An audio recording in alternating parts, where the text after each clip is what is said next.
Hello everyone, टॉपैक online एक educational platform है initiated by toppers academy Bokaro steel city. यहाँ पे स्टूडेंट्स को क्लास 8 से लेकर के क्लास 12 तक का सारा स्टडी मटेरियल मिल जाएगा, सारे वीडियोस और वेबसाइट के थ्रू नोट्स के फॉर्म में। तो अगर आपको हमारा कंटेंट पसंद आता है तो please do like, share and subscribe to our channel. ज्यादा से ज्यादा लोगों तक शेयर कीजिए ताकि हमें भी काम करने का मोटिवेशन मिलता रहे। तो चलिए जो वीडियो स्टार्ट करते हैं। Thank you. हेलो एवरीवन, टॉपैक ऑनलाइन में आप सभी का स्वागत है। तो स्टूडेंट्स, अपना वीडियो सीरीज क्लास 10th के पूरे मैथमेटिक्स का चल रहा था और क्लास 10th का मैथमेटिक्स का चैप्टर 1 रियल नंबर्स का आज लेक्चर 2 है। कंफर्म मैं ये बात बता सकता हूं कि अगर आप लोग ये सारे लेक्चर्स को देख लेते हैं ना, तो आप अपने बोर्ड एग्जाम्स में बिल्कुल भी नहीं फंसिएगा। आपको कोई भी क्वेश्चन ऐसा नहीं होगा जो आपको लगेगा कि नया है। बस हमारे साथ बने रहिए और हर एक वीडियो को देखते जाइए, हर एक लेक्चर को सुनते जाइए, सॉल्व करते जाइए। आपका जितना भी प्रैक्टिस रिक्वायर्ड है एग्जाम्स के लिए वो आपके साथ चलता रहेगा हमेशा।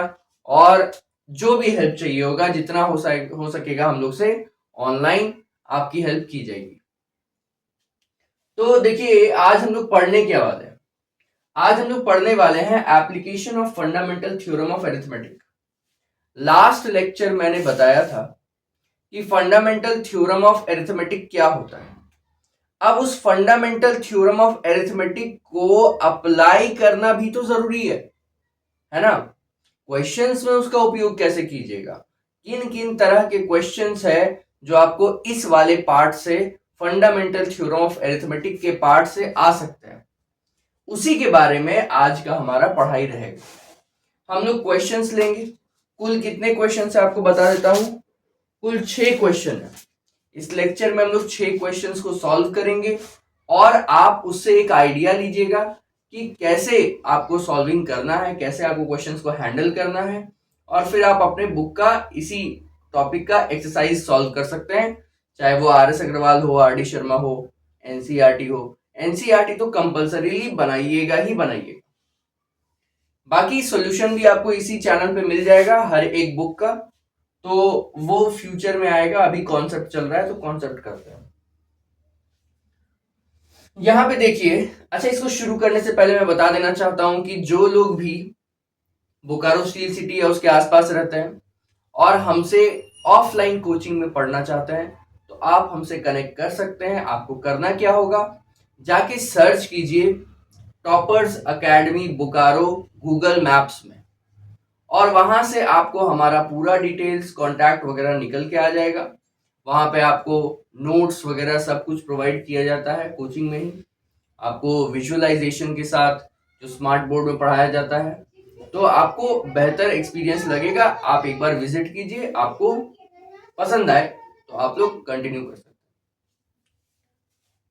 तो चलिए हम लोग स्टार्ट करेंगे क्या, find the HCF and LCM of 144, 180, 192 by prime factorization method. मतलब क्या कह रहा है ना कि प्राइम फैक्टराइजेशन मेथड का इस्तेमाल कीजिए और HCF और LCM निकालिए इन तीनों नंबर्स का। चलिए देखते हैं। अच्छा, प्राइम फैक्टराइजेशन मेथड होता क्या है, ठीक है। प्राइम फैक्टराइजेशन मेथड क्या होता है, सॉरी ब्लूटूथ दिखाई नहीं देगा सही से।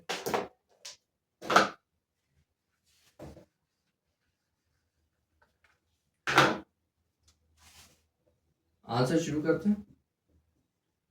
बाय प्राइम फैक्टराइजेशन मेथड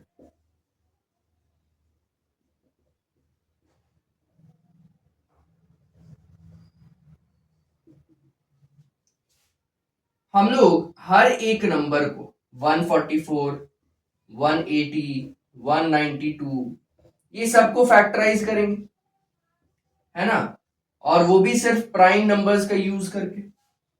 शुरू करते हैं सबसे छोटा प्राइम नंबर से। 2 से ये कट रहा है, ये भी कट रहा है, ये भी कट रहा है, काट लीजिए। 2 से 7 2 बार में, 2 9 0 बार में, 2 2 9 18 हो गया, और 2 6 12 96। अभी फिर से ये 2 से कट रहा है तो 2 36 बार में, ये भी 2 से कट रहा है 45 बार में, ये भी 2 से कट रहा है 48 बार में, ये फिर से 2 से कट रहा है तो 2 18 बार में, ये अब 2 से नहीं कट रहा है। तो अगला प्राइम नंबर कौन सा होता है? 3। हमेशा छोटा से शुरू करके आगे बढ़ते जाइए, जिससे क्या होगा ना, आपको वापस पीछे आके चेक नहीं करना पड़ेगा। जब तक किसी नंबर से डिवाइड हो रहा है कर दीजिए एक बार में, फिर अगले प्राइम नंबर में जाइए। तो यहां पे देखिए 3 से हो रहा है ये, तो 3 15 बार में, और यहां पे ये 2 से चल रहा है अभी 24, ये भी अभी 2 से चल रहा है 9 बार में, ये तो 3 पे आ चुका है 3 5 15, ये भी 2 से चल रहा है 12 बार में। अब ये 3 से हो गया, अब ये 2 से होगा नहीं, तो 2 के बाद अगला प्राइम नंबर 3 है, तो 3 3 जा 9। उसके बाद यहां पे देखिए अब ये क्या है, 3 से नहीं होगा 5, 3 के बाद अगला प्राइम नंबर कौन सा है? 5, 5 से हो जा रहा है 1 बार में। जब तक 1 नहीं आता तब तक जाएंगे। यहां पे अभी भी 2 चल रहा है, ठीक है, 2 6 जा 12। अब ये 3 से होगा तो 1 होके खत्म, ये अभी क्या है 2 से होगा तो 3 बार में, फिर ये लास्ट में 3 से होगा तो 1 करके खत्म, है ना। यहां से हम यहां लिख दे रहे हैं।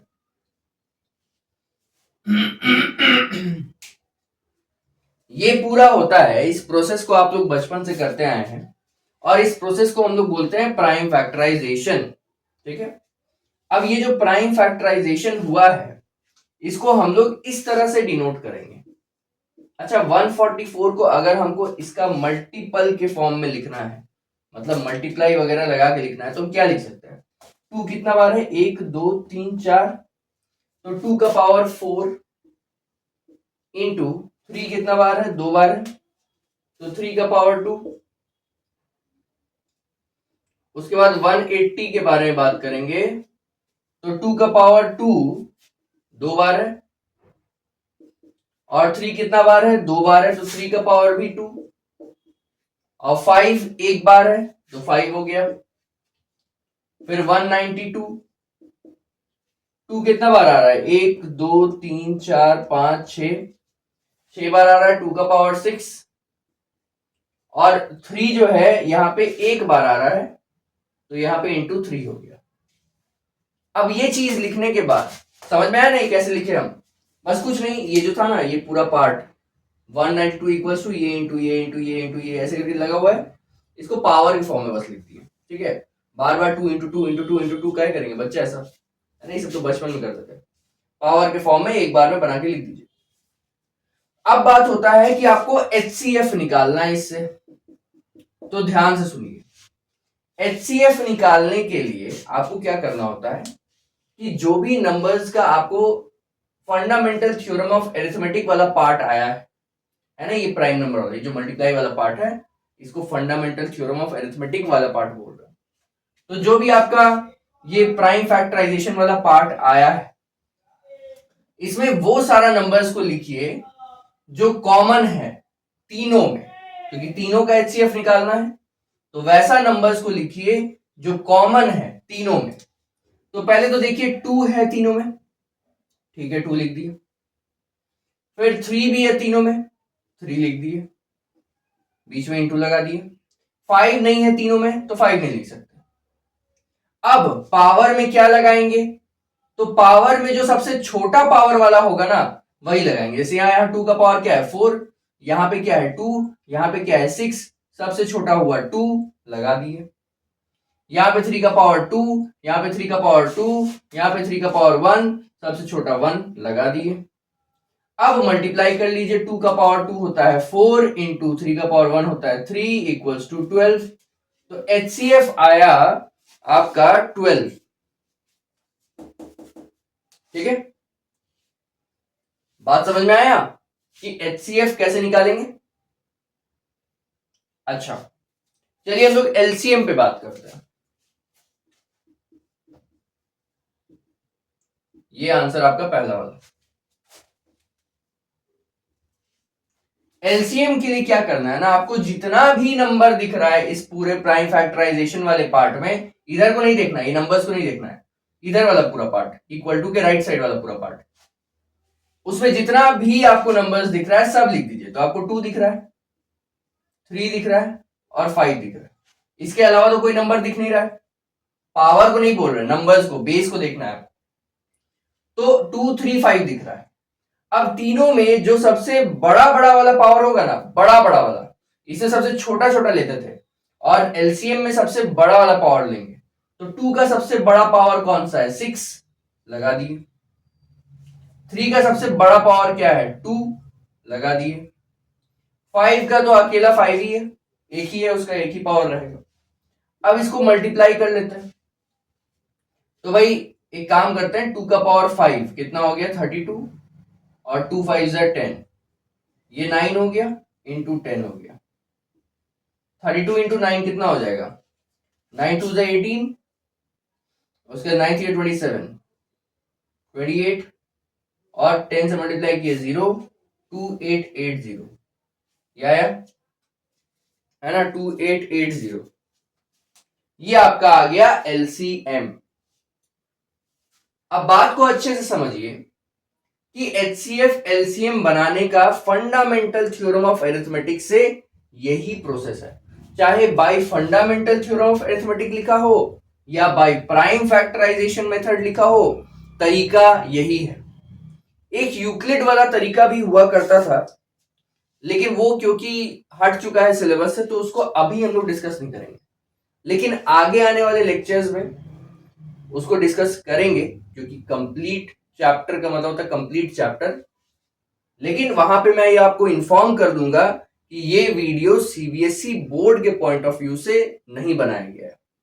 स्टेट बोर्ड्स में वो आ सकता है, ठीक है, या फिर आपके कॉम्पिटिटिव एग्जाम्स में उसका कॉन्सेप्ट आ सकता है, लेकिन बोर्ड एग्जाम्स में नहीं आएगा, सीबीएसई बोर्ड में, क्योंकि वो आउट ऑफ सिलेबस कर दिया गया है। तो ये अपना हो गया आपका फर्स्ट क्वेश्चन। अब बढ़ते हैं अपने सेकंड क्वेश्चन में। चलिए क्वेश्चन को देखते हैं। तो चलिए देखते हैं, अपना 2 क्वेश्चन मैंने ले लिया है। तो find the HCF and LCM of 336 and 54, ये आपका सेकंड क्वेश्चन है। इसको बनाते हैं। एचसीएफ एलसीएम निकालना है। सबसे पहले क्या है, फंडामेंटल थ्योरम ऑफ अरिथमेटिक के लिए प्राइम फैक्टराइजेशन कर लीजिए। 2 से शुरू करते हैं।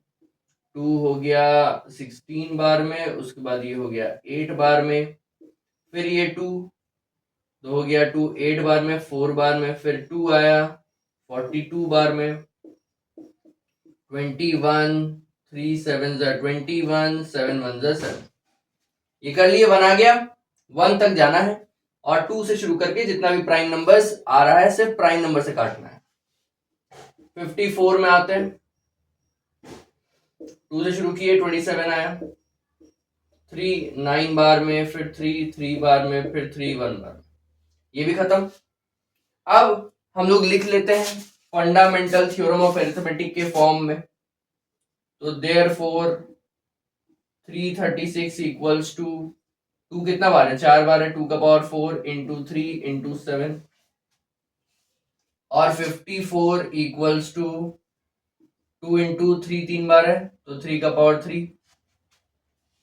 अब एचसीएफ निकालना है, तो एचसीएफ के लिए क्या करते हैं, जो दोनों में है कॉमन वैसा नंबर्स लेना है। तो 2 है, 3 है,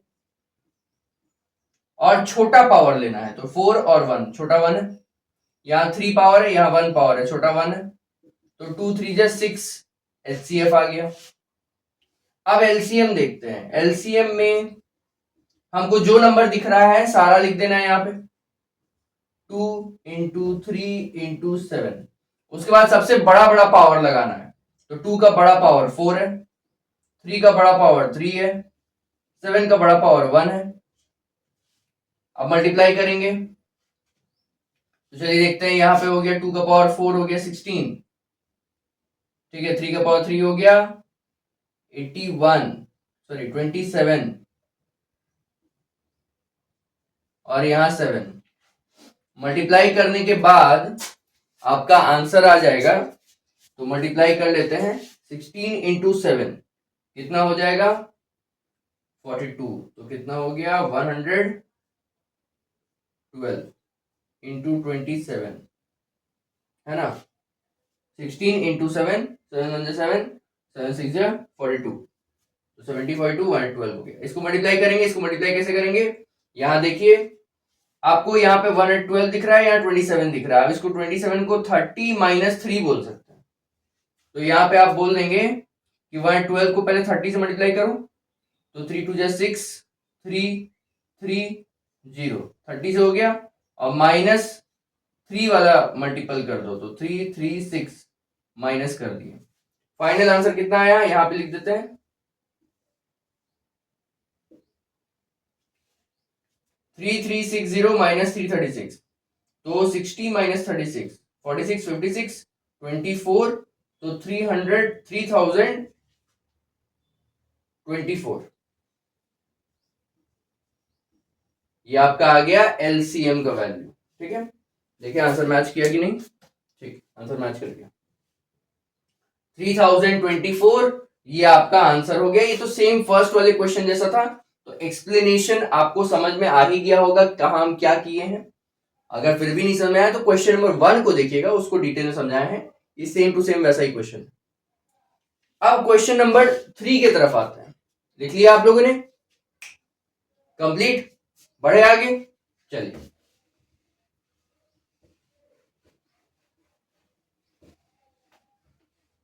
क्वेश्चन नंबर 3 एक वर्ड प्रॉब्लम, एग्जाम से वर्ड प्रॉब्लम भी आते हैं। तो क्वेश्चन कैसा रहेगा वर्ड प्रॉब्लम में, देखिए जैसे यहां पे लिखा हुआ है there is a circular path around a sports field. चलो एक सर्कुलर पाथ है, ठीक है। Priya takes 18 minutes to drive 1 round. Priya को पूरा एक राउंड घूमने में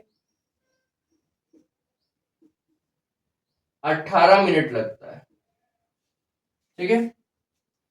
और while Ravish takes 12 minutes for the same, Ravish को पूरा एक राउंड घूमने में 12 मिनट लगता है।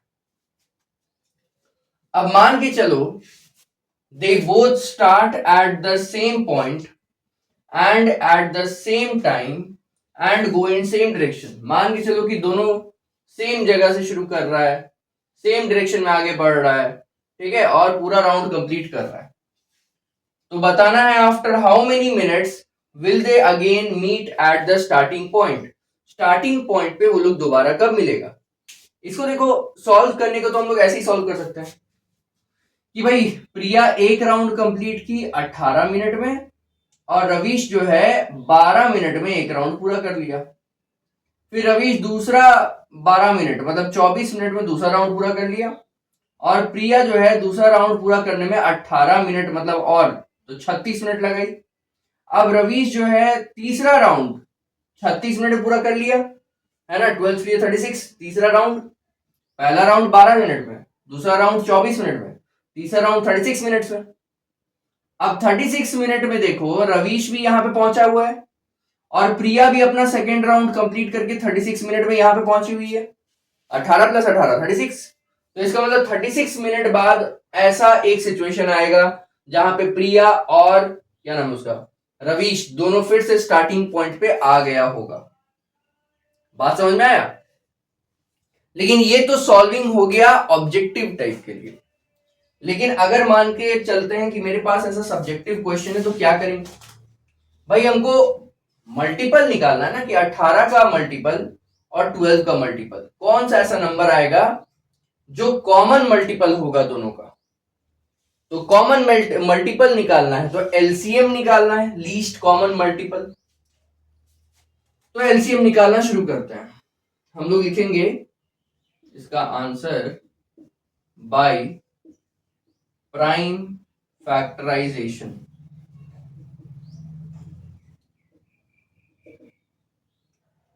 बारह को फैक्टराइज करो 6 बार में, 1 बार में।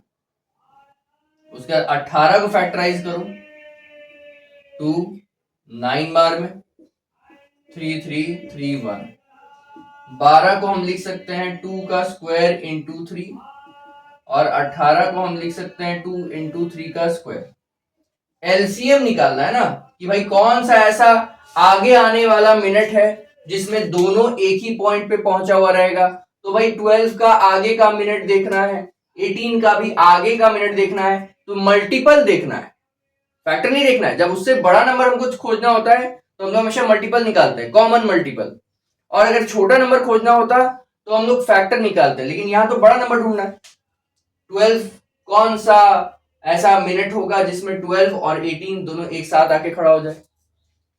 तो एलसीएम निकालने के लिए हम लोग क्या करते हैं, जो नंबर है लिख लो, यहाँ पे जितना दिख रहा है लिख लो। तो यहाँ पे 2 और 3 दिख रहा है और मैक्सिमम पावर लगा तो 2 का पावर 2 हो गया, और यहाँ 3 का पावर 2 है सबसे बड़ा, तो कितना हुआ, 2 का पावर 2 4 और 3 का पावर 2 9, 4 9 से 36, मतलब 36 मिनट के बाद दोनों एक ही जगह पे आके खड़ा हो जाएगा।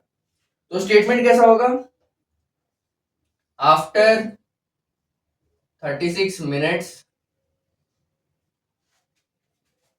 Ravish and Priya will again meet at the starting point। ये आंसर हो गया आपका। 36 मिनट के बाद रवीश और प्रिया दोनों स्टार्टिंग पॉइंट पे फिर से मिल जाएंगे। देखिए कॉन्सेप्ट यहां पे और सॉल्यूशन यहां पे, तो फुली आपको समझ में आया होगा, लिख लिया आप लोगों ने। चलिए बढ़ते हैं अपने नेक्स्ट सेट ऑफ क्वेश्चंस में। चलिए आपके सामने 4 5 6 तीनों क्वेश्चंस लिख दिया है मैंने, और आप लोग यहां से सॉल्व भी कर सकते हैं। आप पॉज करके सॉल्व कर सकते हैं, या जिनको नहीं समझ में आ रहा तो देखिए यहां पे सॉल्यूशन कैसा है।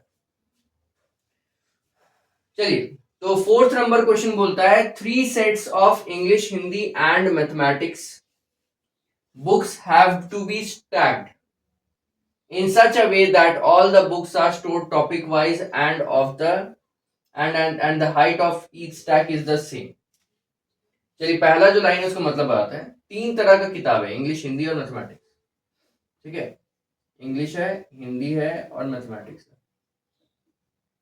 इसमें कुछ किताब है, इसमें कुछ किताब है और इसमें भी कुछ किताब है, ठीक है, मान भी चलते हैं ऐसा, इसमें ज्यादा है, इसमें कम है, इसमें कम है, वो कितना है बाद में लिखा हुआ है।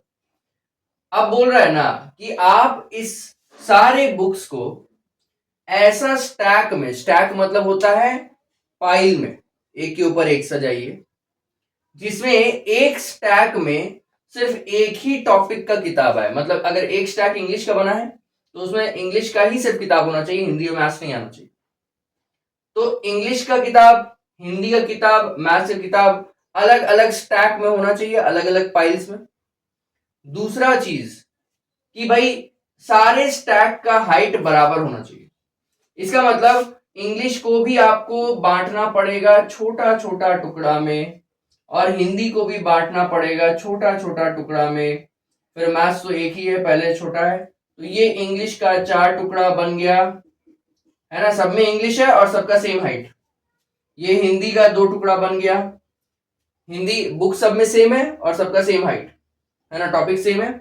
उसके बाद मैथ्स का भी एक टुकड़ा बना हुआ है। तो इस तरह से कुछ डिवाइड करना है। अब भाई ये डिवीजन करे कैसे, ये तो हम फोटो में तो डिवाइड कर दी, चलो कि सबको बराबर हाइट का कर दिए, इसको टुकड़ा कर दिए 4 हिस्सा में, सब में इंग्लिश है और सबको बराबर हाइट कर दिए। हिंदी को भी 2 टुकड़ा कर दिए, सब में सेम हाइट है और सेम टॉपिक है। और मैथ्स को एक टुकड़ा छोटा सा था, छोटा सा लगा दिया। लेकिन अब मैथमेटिकली इसको कैसे करें, सोचिए, आपको एक ऐसा नंबर ढूंढना है, एक ऐसा नंबर ढूंढना है जो इंग्लिश को भी डिवाइड कर सके, हिंदी को भी डिवाइड कर सके और मैथ्स को भी डिवाइड कर सके, और तीनों को उसी नंबर्स में बांटना है। कहने का मतलब है अगर यहाँ 6 है, यहाँ पे 4 है, यहाँ पे 2 है, तो 2 एक ऐसा नंबर है जो 6 को भी डिवाइड करेगा, 4 को भी डिवाइड करेगा, 2 को भी डिवाइड करेगा। इसका मतलब अगर 6 को आप 2 2 के सेट्स में बना दे, 4 को आप 2 2 के सेट्स में बना दे, और यहां पे 2 तो 2 ही रहेगा, तो इससे क्या होगा, सब बराबर हो जाएगा और सबका टॉपिक भी सेम रहेगा, है ना, एक पाइल का टॉपिक सेम रहेगा और सारा पाइल का हाइट बराबर होगा, 2 2 बुक्स का बराबर, ठीक है। तो हम लोग यहाँ पे देखते हैं इसको सॉल्व कैसे करेंगे। इसका मतलब निकालना क्या है, छोटा नंबर निकालना है जो तीनों को डिवाइड कर सके। तो हमको निकालना है HCF। चलिए इतना तो पता चल गया, सॉल्व करते हैं।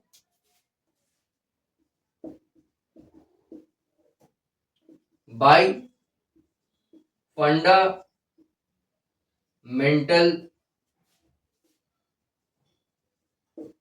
थ्योरम ऑफ एरिथमेटिक, ठीक है, हम लोग ये बोल सकते हैं 96, ये इंग्लिश है ना, पहले इसको फैक्टराइज कर लेते हैं। 48 हुआ, फिर 2 करेंगे 24 हुआ, फिर 2 करेंगे 12 हुआ, फिर 2 करेंगे 6 हुआ, फिर 2 करेंगे 3 हुआ, 3 करेंगे 1 हुआ। उसके बाद फिर दूसरा क्या है, हिंदी बुक है 240,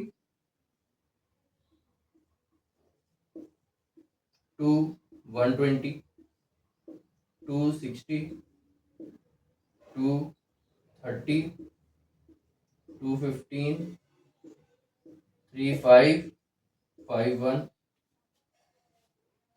उसके बाद लास्ट 240 हुआ, सॉरी 240 कितना है, 336 हुआ मैथ्स का,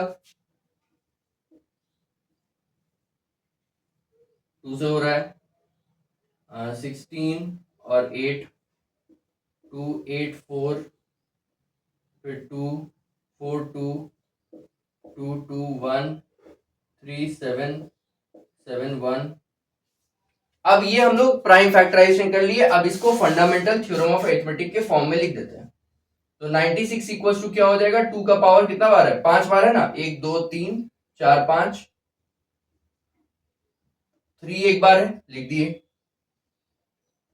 240 कितना बार है, 240 में 2 है 4 बार, 2 का पावर 4, 3 एक बार, 5 एक बार, 3 इंटू 5। लास्ट 336 है, 336 में 2 कितना बार है, 4 बार, 2 का पावर 4, 3 एक बार, 7 एक बार, 3 इंटू 7, है ना। अब ये जो पूरा फंडामेंटल थ्योरम ऑफ अरिथमेटिक आ गया, इसमें से हमको HCF निकालना है। तो HCF हम लोग निकालेंगे, कितना हो जाएगा, HCF हम लोग निकालेंगे तो हो जाएगा,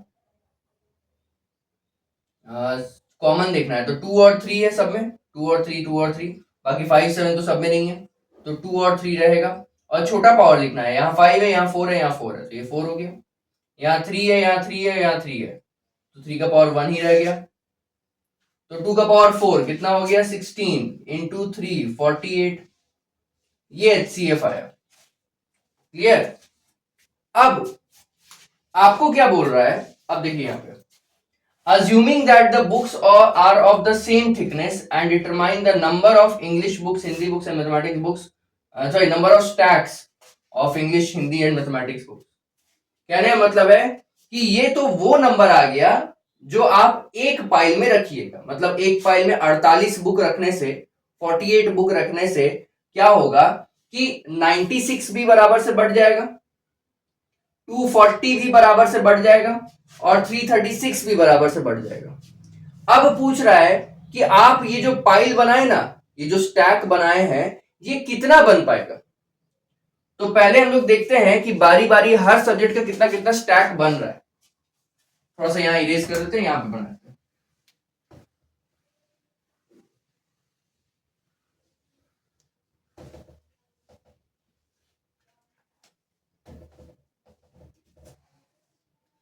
देखिए पहले हम लोग आते हैं इंग्लिश में, इंग्लिश है ना, हाँ इंग्लिश है, इंग्लिश में आते हैं तो 48 एक पाइल में रहना है बुक को, है ना, मतलब 48 बुक्स एक स्टैक में रहेगा, एक पाइल में रहेगा, एक गुच्छा में रहेगा। तो 96 बुक को बांटने के लिए कितना गुच्छा बनाना पड़ेगा, तो इंग्लिश बुक का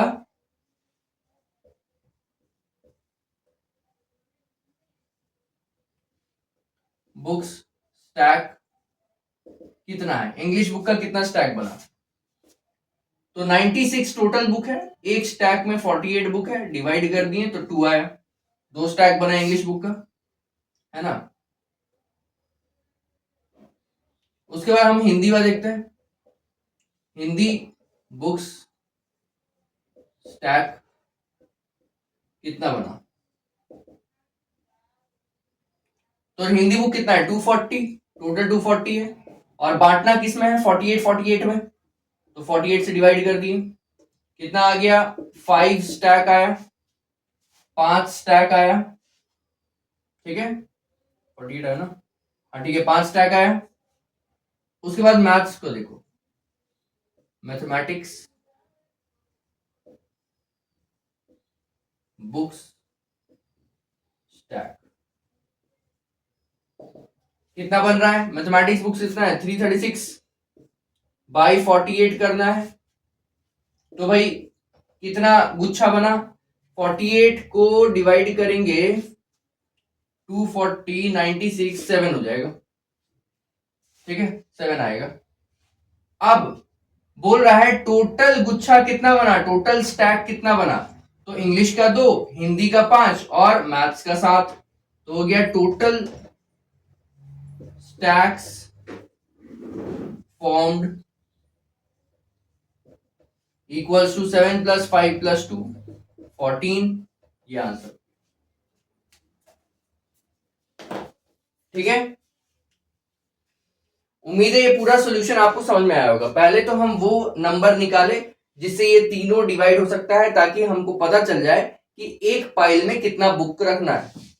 उसके बाद फिर हम क्या किए, हर एक नंबर को डिवाइड करके देख लिए कि कितना पाइल्स बनेगा हर एक टाइप का बुक का। उसके बाद सबको ऐड कर दिए, टोटल पाइल्स निकल के आ गया, ठीक है। उम्मीद है ये आंसर समझ में आया होगा, और अगर नहीं समझ में आया आप लोग रिवाइंड करके देखिए, आपको समझ में आएगा। एक्सप्लेनेशन में जितना था मैं सब बता चुका हूं। अब हम लोग बढ़ेंगे क्वेश्चन नंबर 5 की तरफ।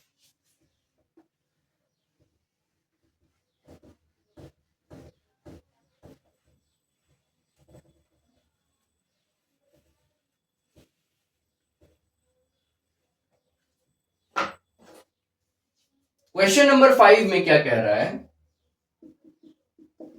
कि 4 का पावर n आप ये प्रूव कीजिए कि 0 से एंड होगा कि नहीं होगा।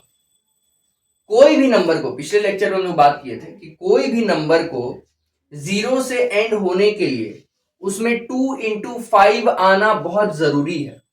2 × 5 आना ही चाहिए, पावर कुछ भी रहे दोनों में कोई फर्क नहीं पड़ता, लेकिन 2 × 5 कम से कम एक रहना चाहिए, दोनों 2 × 5, तभी वो 0 से एंड हो सकता है।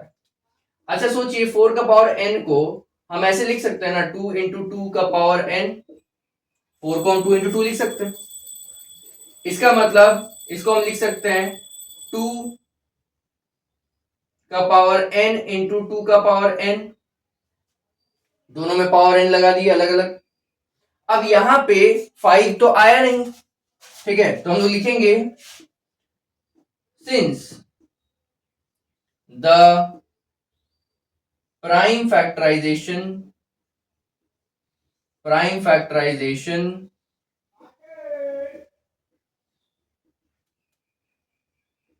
of 4 का power n does not contain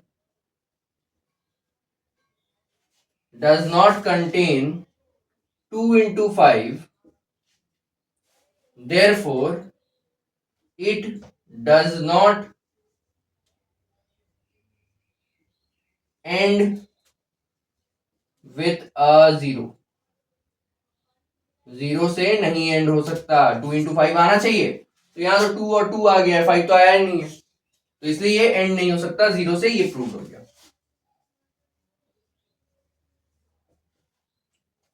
उसके बाद 6 नंबर, ये क्वेश्चन समझ में आ गया। अब ऐसा ही एक क्वेश्चन 6 नंबर में भी है, इसको भी सॉल्व कर लेते हैं। आप लोग सॉल्व करिए मेरे, जब तक हम ये बोर्ड इरेज कर रहे हैं।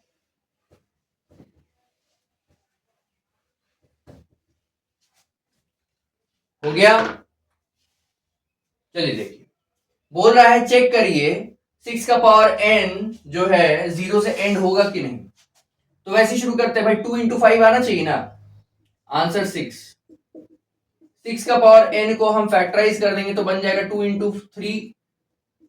इंटू 3 का पावर n, मतलब इसको तोड़ देंगे दो हिस्सा में तो 2 का पावर n इंटू 3 का पावर n आ जाएगा, लेकिन आना चाहिए 2 इंटू 5, 2 तो दिख रहा है 5 नहीं दिख रहा है, इसका मतलब हम लोग बोलेंगे ऐसे, सिंस प्राइम फैक्टराइजेशन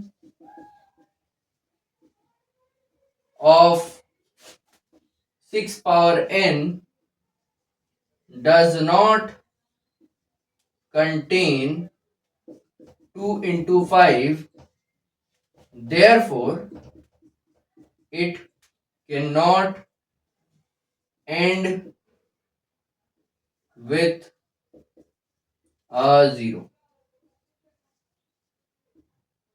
Proved.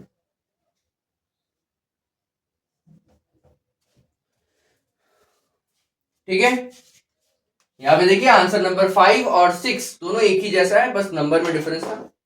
तो इसी तरह का क्वेश्चन आपके फंडामेंटल थ्योरम ऑफ अरिथमेटिक्स से आएगा।